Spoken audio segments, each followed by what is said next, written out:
ഒരു ഉമ്മ അവളുടെ കുട്ടിക്ക് നിറം കുറവാണ്, നിന്റെ കുട്ടിക്ക് എന്താ നിറം കുറവ് എന്നുള്ള നിലയിൽ 1.5 വയസ്സുള്ള കുട്ടിയുടെ മേത്ത് ഫൈസ ക്രീം തേച്ചിട്ടുണ്ട്, വെളുക്കാനുള്ള ക്രീം. AI കൊടുത്തിട്ട് പറയാണ് എൻ്റെ മുഖത്തിനുള്ള പ്രശ്നങ്ങളൊക്കെ എന്ത് പറയും എന്നുള്ളത്. അപ്പോൾ AI പറയും നിന്റെ മുഖം താടി ഇങ്ങനെ നീട്ടണം, മൂക്കിങ്ങനെ നീട്ടിയാൽ ഇങ്ങനെ രസം, കണ്ണ് മുകളിലോട്ട് കൊണ്ടുപോകണം, ഭയങ്കര രസമാണ്. നിറത്തിന്റെ പേരിൽ സൂയിസൈഡും കാര്യങ്ങളൊക്കെ കേട്ടിട്ടുള്ളത് കൊല്ലമാണ്. ടാർഗറ്റ് ക്രൗഡ് എന്ന് പറയുന്നത് ഈ 10 കഴിഞ്ഞിട്ട് +1 +2 മുതലാണ് ഇതിൻ്റെ ടാർഗറ്റ് ക്രൗഡ് വരെ പിള്ളേർ. Hi all, welcome back to another episode of interval talks. This is സഫീഫ.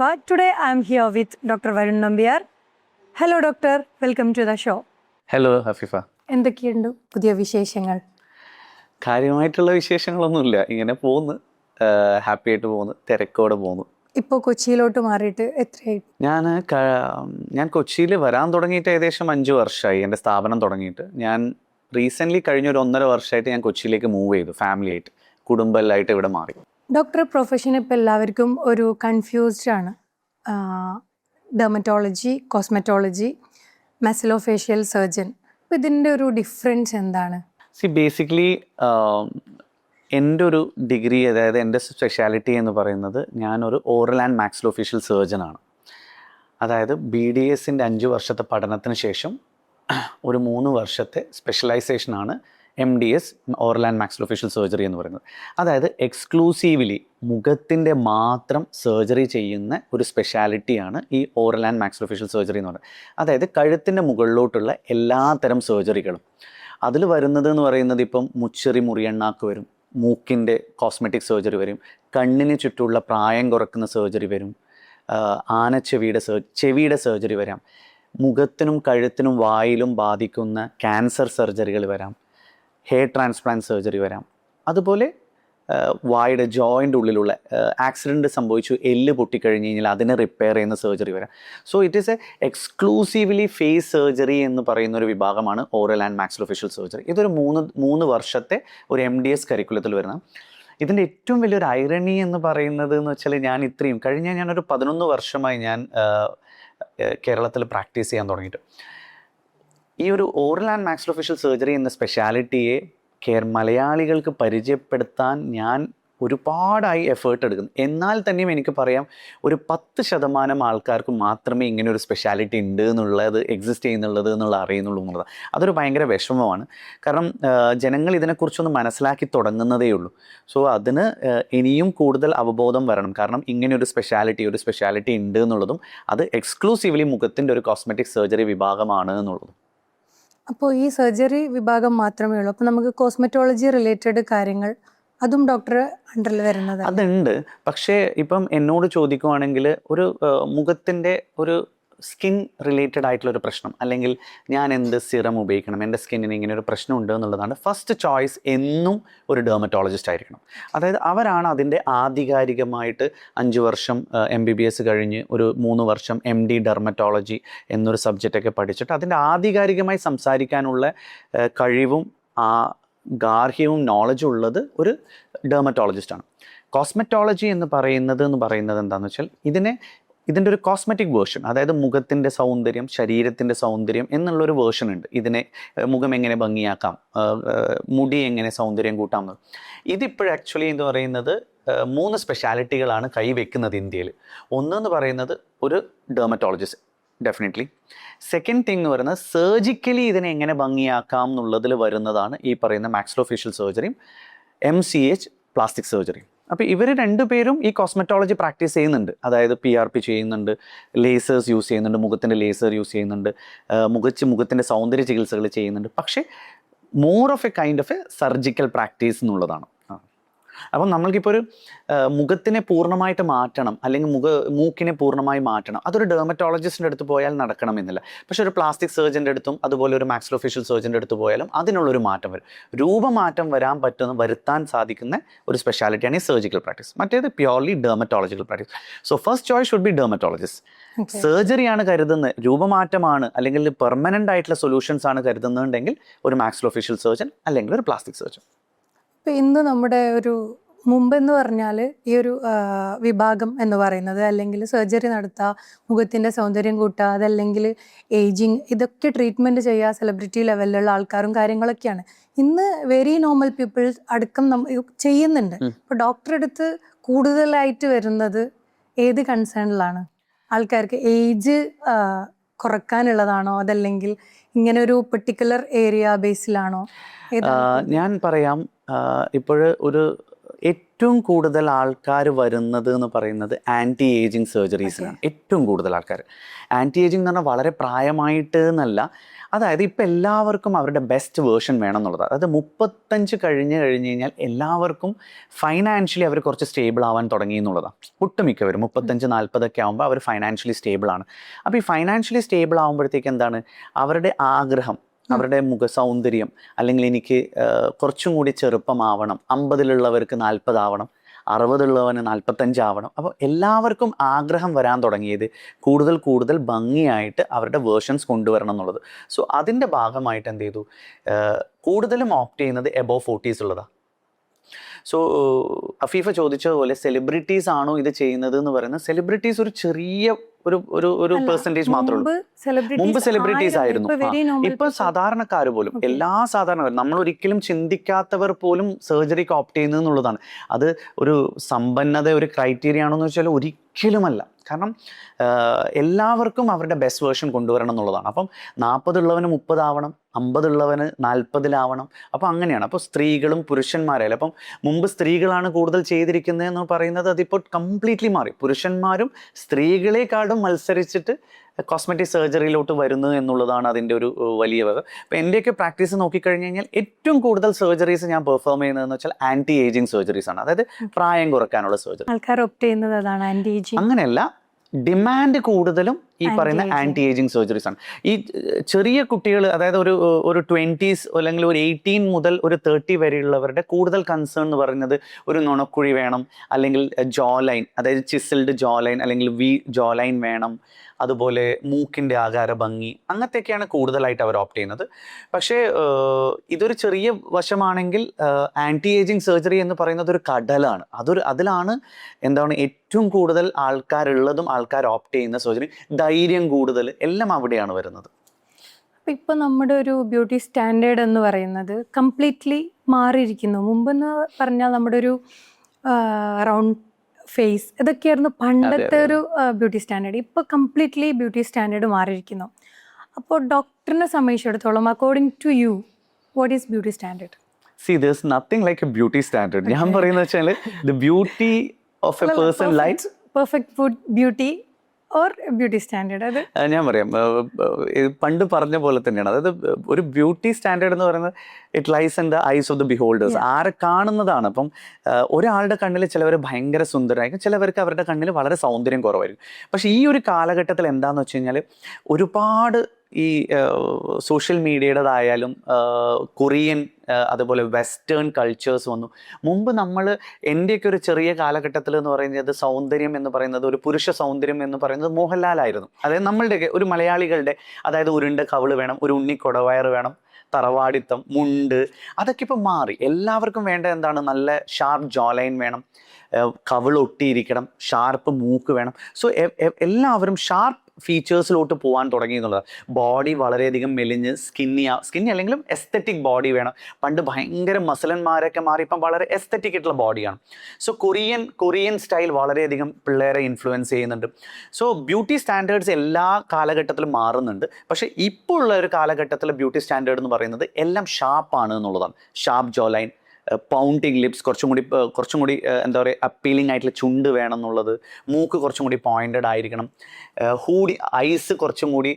ഇപ്പം ഞാൻ വളരെ രസകരമായ ഒരു കാര്യം എന്താ വെച്ച് കഴിഞ്ഞാൽ, ഇപ്പോൾ ഒരുപാട് ആപ്സ് ഉണ്ട് ഈ യങ് ജനറേഷൻസ് യൂസ് ചെയ്യുന്നത്. അവരെന്ത് ചെയ്യുന്നു വെച്ചാൽ അവരുടെ മുഖം AI-ക്ക് കൊടുക്കും. AI-ക്ക് കൊടുത്തിട്ട് പറയാണ് എൻ്റെ മുഖത്തിനുള്ള പ്രശ്നങ്ങളൊക്കെ എന്ത് പറയും എന്നുള്ളത്. അപ്പോൾ AI പറയും, നിന്റെ മുഖം താടി ഇങ്ങനെ നീട്ടണം, മൂക്കിങ്ങനെ നീട്ടിയാൽ ഇങ്ങനെ രസമുണ്ട്, കണ്ണ് മുകളിലോട്ട് കൊണ്ടുപോകണം, ഭയങ്കര രസമാണ്, പുരികം മുകളിലോട്ട് ലിഫ്റ്റ് ചെയ്യണം. സോ ഇങ്ങനെയൊക്കെയാണ് ബ്യൂട്ടി സ്റ്റാൻഡേർഡ്സ് മാറുന്നത് എന്നുള്ളതാണ്. And it's quite alarming.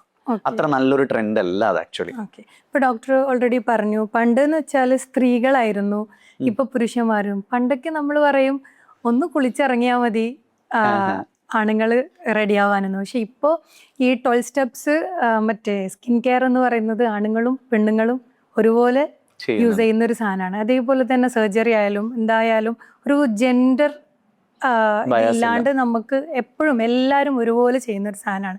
പക്ഷെ ഇപ്പോൾ നമുക്കിപ്പോൾ സർജറിയുടെ കാര്യത്തിലോട്ട് വരുമ്പോൾ ആണുങ്ങളാണോ അല്ലെങ്കിൽ പെണ്ണുങ്ങളാണോ കൂടുതൽ ഈ ആന്റി ഏജിങ് ഒക്കെ ഫോക്കസ് ചെയ്തിട്ട് വരുന്നത്? എനിക്ക് സ്ത്രീകളാണ് കൂടുതൽ എന്ന് പറയാനാവില്ല. പക്ഷെ എന്നാലും പുരുഷനും സ്ത്രീയും വെച്ച് കമ്പയർ ചെയ്യുമ്പോൾ സ്ത്രീകളുടെ ഏജിങ് കുറച്ച് ഫാസ്റ്റ് ആണ്. അതൊരു ഭയങ്കര ഒരു ഐറണി, ഒരു സങ്കടപ്പെട്ട ഒരു അവസ്ഥയാണ്. അതായത് പുരുഷൻ എഴഞ്ഞാണ് വയസ്സാവുന്നത്. അവൻ്റെ ഏറ്റവും സൗന്ദര്യം എന്ന് പറയുന്നത് 40-ന് ശേഷമാണ് തുടങ്ങുന്നത് തന്നെ പുരുഷൻ്റെ സൗന്ദര്യം. സ്ത്രീകൾക്ക് പക്ഷേ പ്രഗ്നൻസിയും ഒരുപാട് ഹോർമോണൽ പ്രശ്നങ്ങളും ഇതൊക്കെ വന്നു കഴിഞ്ഞ് 40 കഴിഞ്ഞ് സ്ത്രീകളുടെ ഏജിങ് വളരെ ഫാസ്റ്റായിട്ട് നടക്കുന്നുള്ളതാണ്. സോ അപ്പോഴെന്താന്ന് വെച്ച് കഴിഞ്ഞാൽ ഈ ഒരു 40 to 50 എന്ന് പറയുന്ന അല്ലെങ്കിൽ 55 എന്ന് പറയുന്ന ഏജ് എന്ന് പറയുന്നത് എല്ലാവരും പുരുഷൻ നല്ല സ്റ്റൈലായി വെക്കുന്നു, സ്ത്രീകളാണ് ആക്ച്വലി കുറച്ചും കൂടി മോശമായി വരുന്നത് എന്നുള്ളത്. അപ്പം ആ ഒരു ഏജ് ഗ്രൂപ്പിൽ ഏറ്റവും കൂടുതൽ സർജറീസ് ഓപ്റ്റ് ചെയ്യുന്നത് സ്ത്രീകളാണ് റാദർ ദാൻ പുരുഷന്മാർ. പക്ഷേ എബവ് 55 എന്നൊക്കെ പറയുമ്പോഴത്തേക്ക് രണ്ടുപേരും ഒരേപോലെ ഓപ്റ്റ് ചെയ്യുന്നുണ്ട്. അതായത് പുരുഷനും സ്ത്രീയും ഒരേ കാറ്റഗറിയിലാണ് വരുന്നത്. കാരണം അവർക്കൊരു പ്രൊഫൗണ്ട് ഏജിങ് കണ്ടു തുടങ്ങുന്നുള്ളത്. പക്ഷേ ഇൻ ബിറ്റ്വീൻ 45 അല്ലെങ്കിൽ 35 to 50, 55 റേഞ്ചിലുള്ളത് കൂടുതൽ പ്രിഫർ ചെയ്യുന്നത് ലേഡീസ് ആണ് സർജറിക്ക് ഓപ്റ്റ് ചെയ്യുന്നത്. ഇപ്പം ഞാനിപ്പോൾ ഈയിടെയായിട്ട് വായിക്കുകയുണ്ടായി ഈ ബോഡി ഡിസ്മോർഫിക് ഡിസോർഡറിനെ കുറിച്ചിട്ട്. അപ്പോൾ അത് ഇന്ന് നമുക്കിടയിൽ നോക്കുന്ന സമയത്ത് ഇപ്പം ഇന്നത്തെ സൊസൈറ്റിയിൽ ഭയങ്കരമായിട്ട് ഇൻക്രീസ് ചെയ്യുന്നുണ്ട്. ഒരു മനുഷ്യന് നമ്മൾ തന്നെ കോൺഫിഡൻസ് ഇല്ലായ്മ തന്നെയാണ്. നമ്മളൊരു മിററിൽ നോക്കുന്ന സമയത്ത് നമുക്ക് തീരെ കോൺഫിഡൻസ് ഇല്ല. ഒരു ഫസ്റ്റ് ഡേ നമ്മൾ നോക്കുന്ന സമയത്ത് നമുക്ക് നമ്മുടെ മൂക്ക് ശരിയില്ല, സെക്കൻഡ് ഡേ നമുക്ക് ചുണ്ട് ശരിയില്ല, തേർഡ് ഡേ നമ്മുടെ കണ്ണ് അല്ലെങ്കിൽ നമ്മളെ ഫാറ്റ്, ഇങ്ങനെ. അപ്പോൾ ഇങ്ങനെയാണ് നമ്മൾ ഓരോന്നിലോട്ടും പോകുന്നത്. അപ്പോൾ ഇത് ഡോക്ടറിനെ ഇപ്പോൾ സംബന്ധിച്ചിടത്തോളം ഇതിപ്പോൾ എത്രത്തോളം ഇൻക്രീസ് ചെയ്തിട്ടുണ്ട്? അതല്ലെങ്കിൽ ഒരു തരത്തിലൊരു പോയിസൺ പോലെ ഇങ്ങനെ പടരുന്നുണ്ടോ? ഇത് വളരെ അലാമിംഗ്ലി ഈ ഒരു അവസ്ഥ, അതായത് BDD, ബോഡി ഡിസ്മോർഫിക് ഡിസോർഡർ എന്നൊരു കണ്ടീഷൻ കൂടുന്നുണ്ട് എന്നുള്ളതാണ്. ഇതെന്താണെന്ന് വെച്ച് കഴിഞ്ഞാൽ ഇതിൻ്റെ ഏറ്റവും വലിയൊരു ഫാക്റ്റ് എന്ന് പറയുന്നത് 1000 പേര് നിർത്തിയിട്ട് ഒരു വ്യക്തിനെ മുന്നിൽ നിർത്തുകയാണ് ഈ BDD ഉള്ളൊരു വ്യക്തിക്ക്. ഈ 1000 പേരും പറയും ഈ കുട്ടിക്ക് അല്ലെങ്കിൽ ഈ പയ്യൻ അല്ലെങ്കിൽ ഈ പെൺകുട്ടിക്ക് ഒരു പ്രശ്നവുമില്ല എന്ന് പറയും. പക്ഷേ അവന് തോന്നും അവൻ്റെ മൂക്ക് ശരിയില്ല, അവൻ്റെ കണ്ണ് ശരിയില്ല, അവൻ്റെ ചുണ്ട് ശരിയില്ല, അവൻ്റെ മുടി ശരിയില്ല. അപ്പം അവർക്ക് എന്താണെന്ന് വെച്ച് കഴിഞ്ഞാൽ അവർക്ക് എല്ലാം ഒരു മിസ്റ്റേക്കായിട്ട് തോന്നുകയാണ്. ബോഡി ഡിസ്മോർഫിക്, അതായത് എൻ്റെ മുഖം, എൻ്റെ ശരീരം, എൻ്റെ ബോഡി എല്ലാം ശരിയില്ല എന്നുള്ളത്. ഇവർക്കുള്ളൊരു പ്രശ്നം എന്താണെന്ന് വെച്ച് കഴിഞ്ഞാൽ ഇവർ പല സർജറീസും പല ട്രീറ്റ്മെൻറ്റ്സിലും പോയി ചെന്ന് ചാടും. എന്നാൽ ഇവർക്കൊട്ട് തൃപ്തി വരുമോ? അതും ഇല്ല എന്നുള്ളതാണ്. അവർക്ക് എത്ര മൾട്ടിപ്പിൾ സർജറീസ് ചെയ്തു, ഇപ്പോൾ ഒരു മൂക്ക് വളരെ ഭംഗിയായിട്ട് ഒരു ഡോക്ടർ ചെയ്തു എന്ന് വെച്ചോ, എന്നാലും ദേ വോണ്ട് ബി ഹാപ്പി. കാരണം അവർ പറയും എൻ്റെ മൂക്ക് ശരിയായില്ല. അപ്പോൾ മൂക്ക് ശരിയായി എന്ന് കൂട്ടിക്കോ, അപ്പോൾ അവർ പറയും എൻ്റെ ചുണ്ട് ശരിയായില്ല എന്ന് പറയും. ഇതേ അഫീഫ ചോദിച്ച കാര്യം ഫാക്ട്. സോ ഈ BDD എന്ന് പറയുന്നത് ഇപ്പം വളരെ വളരെ കൂടുതലായിട്ട് യങ്ങർ ജനറേഷനിൽ കൂടി വരുന്നുണ്ട്. അതുപോലെ ചില മിഡിൽ ഏജ് ഗ്രൂപ്പിലും ഉണ്ട്, ഇല്ല എന്ന് ഞാൻ പറയുന്നില്ല. പക്ഷെ കൂടുതലായിട്ടും യങ്ങർ ജനറേഷൻസിലുണ്ട് എന്നുള്ളതാണ്. സോ അതിന് അഡ്രസ്സ് ചെയ്യുക എന്ന് പറയുന്നത് ഭയങ്കര ബുദ്ധിമുട്ടുമാണ്. കാരണം ശരിക്കും പറഞ്ഞു കഴിഞ്ഞാൽ അവർ സർജറി അല്ല പോകേണ്ടത്. ഇങ്ങനെ ഒരു പേഷ്യൻ്റ് വരുമ്പോൾ നമ്മൾക്ക് കുറച്ചൊന്ന് കോൺവെർസേഷൻ ചെയ്യുമ്പോൾ, കാരണം ഈ കോസ്മെറ്റിക് ട്രീറ്റ്മെൻറ്റ്സിൻ്റെ ഒരു ഡോക്ടർ എടുത്തതെന്ന് വെച്ചാൽ അവരുടെ ഒരു കൺസൾട്ടേഷൻ എന്ന് പറയുന്നത് ഒരു 5 മിനിറ്റിൻ്റെ 10 മിനിറ്റിന് നേരം, may be like half an hour ടൈമൊക്കെ എടുക്കും. അപ്പം നമ്മൾ ആ ഒരു കോൺവെർസേഷനിൽ നമുക്ക് മനസ്സിലാവും ഇവർക്ക് ഇങ്ങനെ ഒരു ചെറിയൊരു പ്രശ്നം ഉണ്ടോ ഇല്ലയോ എന്നുള്ളത്. സോ ഡെഫിനറ്റ്ലി നമ്മൾ ആദ്യം ചെയ്യേണ്ടതെന്ന് വെച്ചാൽ ഡയറക്റ്റ്ലി ഒരു സർജറി റെക്കമെൻഡ് ചെയ്യുക എന്നുള്ളതല്ല, നമ്മൾ അവരെ കൗൺസിലിങ്ങിന് അയക്കണം എന്നുള്ളതാണ്. ഡെഫിനറ്റ്ലി കൗൺസിലിങ്ങിന് അയക്കണം. കാരണം അവർക്ക് ആ മനസ്സിൽ നിന്ന് ആ ഒരു ചിന്ത പോകണം. കാരണം നമ്മളുടെ കണ്ണിൽ പോലും നമ്മൾക്ക് തോന്നും ആ കുട്ടിക്കോ ആ പെണ്ണിനോ അല്ലെങ്കിൽ ആ പുരുഷനോ ആ സ്ത്രീക്കോ ഒരു പ്രശ്നവും, പക്ഷെ അവർക്ക് അത്രയും പ്രശ്നമാണ്. So it's always better to go for a counselling. So counselling ഒക്കെ കഴിഞ്ഞ് സ്റ്റിൽ നമുക്ക് തോന്നും ഓക്കെ ശരി ഡെഫിനറ്റ്ലി ഈ ഒരു പ്രശ്നം ചെയ്ത് കഴിഞ്ഞാൽ ഭംഗിയാവും എന്നുള്ളതാണെങ്കിൽ വി ക്യാൻ അഡ്രസ് ഇറ്റ്. പക്ഷെ എന്നാലും 1 or 2 തവണയൊക്കെ നമ്മൾ റിപ്പീറ്റ് കൺസൾട്ടേഷൻ ഒക്കെ ചെയ്തിട്ട് ഇറങ്ങുന്നതാണ്. പക്ഷെ ഇറ്റ്സ് ക്വൈറ്റ് അലാമിങ്, ഭയങ്കര കൂടുതലായിട്ട് വരുന്നുണ്ട് എന്നുള്ളതാണ്. പക്ഷേ മോർ ദാൻ സർജറി ഇപ്പോൾ ആൾക്കാർ ഏറ്റവും കൂടുതൽ ഓപ്റ്റ് ചെയ്യുന്നത് ബോട്ടോക്സും ഫില്ലേഴ്സും ആണ്. എനിക്ക് തോന്നുന്നു ഒരു ബോട്ടോക്സ് ഫില്ലേഴ്സ് ഒന്നും ഇടാത്ത ആൾക്കാർ ഇപ്പോൾ ഇല്ലാന്ന്. പക്ഷേ ഇപ്പോൾ നമ്മൾ കൂടുതലേ പറയുന്നു എക്സ്പ്രഷൻലെസ് ആണ്. ഈ ബോട്ടോക്സും ഫില്ലേഴ്സ് ആണെങ്കിലും സർജറീസ് ആണെങ്കിലും നമുക്ക് എത്രത്തോളം ഇത് ഇൻഫ്ലുവൻസ്ഡ് ആണ് ഇന്നത്തെ സൊസൈറ്റി? അല്ലെങ്കിൽ ഇതൊരു സെലിബ്രിറ്റീസിൻ്റെ അടുത്ത് നിന്നാണോ നമ്മൾ ഇൻഫ്ലുവൻസ് ചെയ്യുന്നത്, അതല്ലെങ്കിൽ നോർമൽ പീപ്പിൾ ആണോ? അല്ലെങ്കിൽ ഡോക്ടേഴ്സിൻ്റെ ഇപ്പം അൺനെസസറി ആയിട്ടുള്ള കുറേ ഡോക്ടേഴ്സിൻ്റെ ഒക്കെ ക്ലിനിക്സിൻ്റെ fake advertisement, fake celebrity advertisement, ഇങ്ങനത്തെ കുറേ കാര്യങ്ങൾ വരുന്നുണ്ട്. അപ്പോൾ ഇതിൽ നിന്നാണോ ഇൻഫ്ലുവൻസ് ചെയ്യുന്നത്, അല്ലെങ്കിൽ ഗുഡ് ഇൻഫ്ലുവൻസ് ആണോ, അല്ലെങ്കിൽ ബാഡ് ഇൻഫ്ലുവൻസ് ആണോ? See, if you ask me personally, ഞാൻ ഒരിക്കലും ഈ ഫില്ലേഴ്സിൻ്റെ ഒരു ഭയങ്കര ഫാനല്ല. ഓക്കെ. ഞാൻ ഫില്ലേഴ്സിൻ്റെ ഒരു ഭയങ്കര ഫാനേ അല്ല ആക്ച്വലി. കാരണം ഫില്ലേഴ്സിൻ്റെ ഒരു അതിപ്രസരണം ഇപ്പം തീരും. Okay. May be in coming ഒരു 5 years പീരീഡിൽ. കാരണം ഇപ്പോൾ അത് ഭയങ്കരമായിട്ട് അതിൻ്റെ ഒരു ഭയങ്കര കൂടുതലാണ് എന്നുള്ളതാണ്.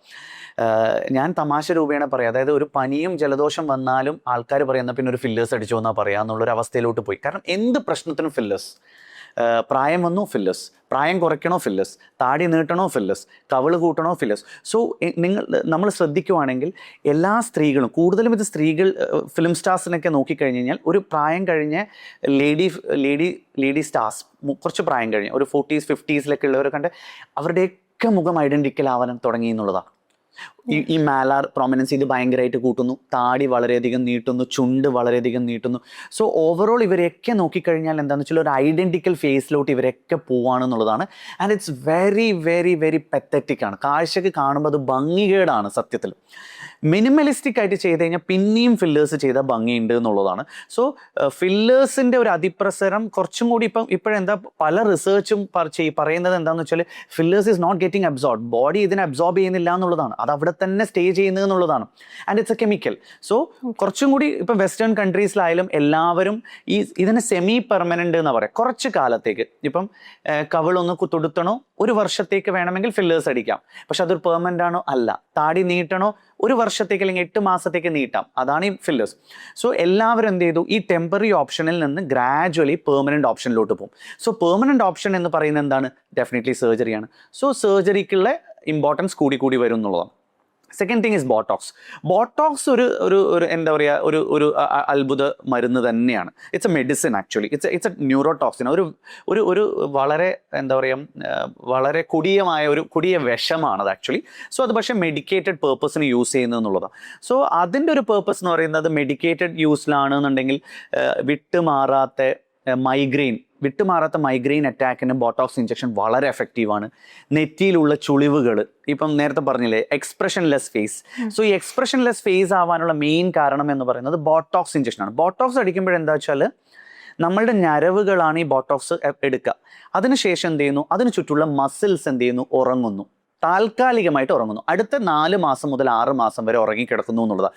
സോ നമ്മളിപ്പോൾ നമ്മളുടെ മുഖത്ത് വരുന്ന ചുളിവുകൾ എന്ന് പറയുന്നത് നമ്മളെ എക്സ്പ്രഷനാണ്. നമ്മളിങ്ങനെ നെറ്റി മുകളിലോട്ട് ഫ്രൗൺ ചെയ്യുമ്പോൾ ഇവിടെ കുറേ ലൈൻസ്, അപ്പം നമ്മളുടെ എക്സ്പ്രഷൻസ് ആണ് ഈ കാണിക്കുന്ന ലൈൻസുകൾ.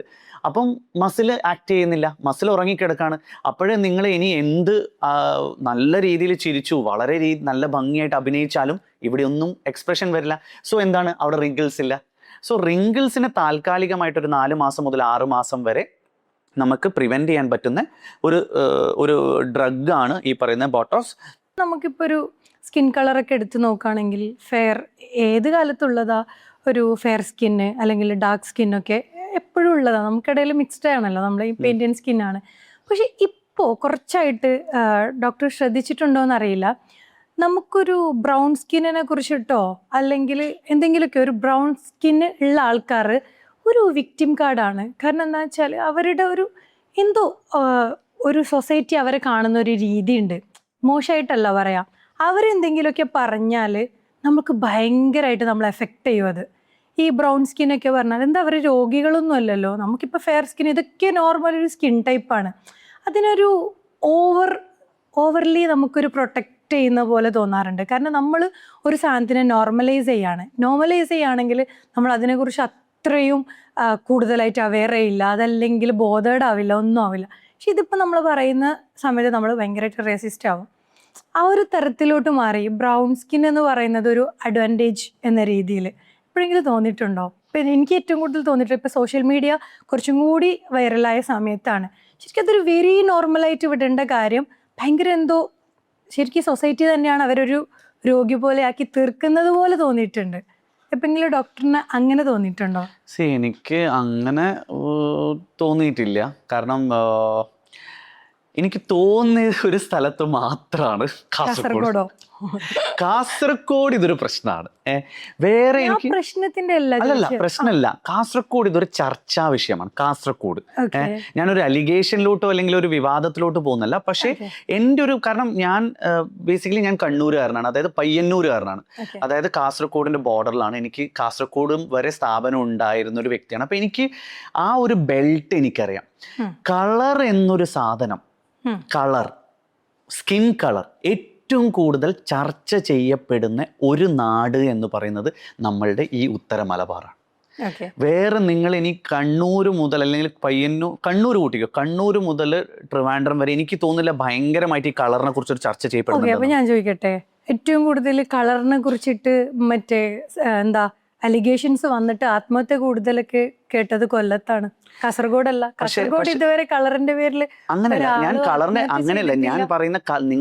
അഫീഫ പറയുന്ന കളറ് അങ്ങനെ ഒരു വിവാദങ്ങളുടെ ഒരു കളർ, അല്ലെങ്കിൽ അയ്യോ നീ കറുപ്പല്ലേ നീ പോയി തൂങ്ങിച്ചാവ് എന്നൊന്നുമില്ല. അതെല്ലാം നമ്മൾ കറുത്ത മുത്ത് എന്നെല്ലാം പറയുന്ന സീരിയൽ കണ്ടുവെന്നേ ഉള്ളൂ. എൻ്റെ ജീവിതത്തിൽ അങ്ങനത്തെ ഒരു എക്സ്പീരിയൻസ് ഇല്ല. പക്ഷെ ആസ് എ ഡോക്ടർ കഴിഞ്ഞ ഞാനൊരു 18 കൊല്ലം ഞാൻ പ്രാക്ടീസ് ചെയ്യുന്നു. ഈ 18 കൊല്ലമായിട്ട് എനിക്ക് തോന്നുന്ന എൻ്റെ ഒരു ഭൂരിഭാഗം ഞാൻ പ്രാക്ടീസ് ചെയ്തത് മലബാറിലാണ്. അതായത് ഈ പറയുന്ന കണ്ണൂർ കാസർഗോഡ് ജില്ലയിലാണ്. അപ്പം എനിക്കറിയാം കുറച്ചൊക്കെ. കാരണം കളറിനെ ഏറ്റവും കൂടുതൽ ചർച്ച ചെയ്യുന്നത് അവിടെ മാത്രമാണ് എൻ്റെ എക്സ്പീരിയൻസിൽ ഞാൻ കേട്ടുള്ളത്. ഈവൻ പയ്യന്നൂർ പോലും അത്ര ചർച്ച ചെയ്യുന്നില്ല എന്നുള്ളതാണ്. കാരണം പയ്യന്നൂർ വിട്ട് കഴിഞ്ഞ് കഴിഞ്ഞാൽ കളർ ഒരു വലിയ ഡിസൈഡിങ് ഫാക്ടറാണ്. എനിക്കറിയാം.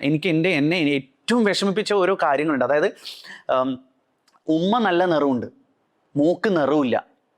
അപ്പം ഏത് കല്യാണ പരിപാടിക്ക് പോയാലും പറയും നിന്റെ ഉമ്മ നല്ല നിറമുണ്ട്, നീ എന്താ മോളെ ഇങ്ങനെ ഇരിക്കുന്നു കറുത്തിരിക്കുന്നെന്ന് പറയുമ്പോൾ ആ പെൺകുട്ടി സ്കൂളിൽ പോവാണ്ടായി.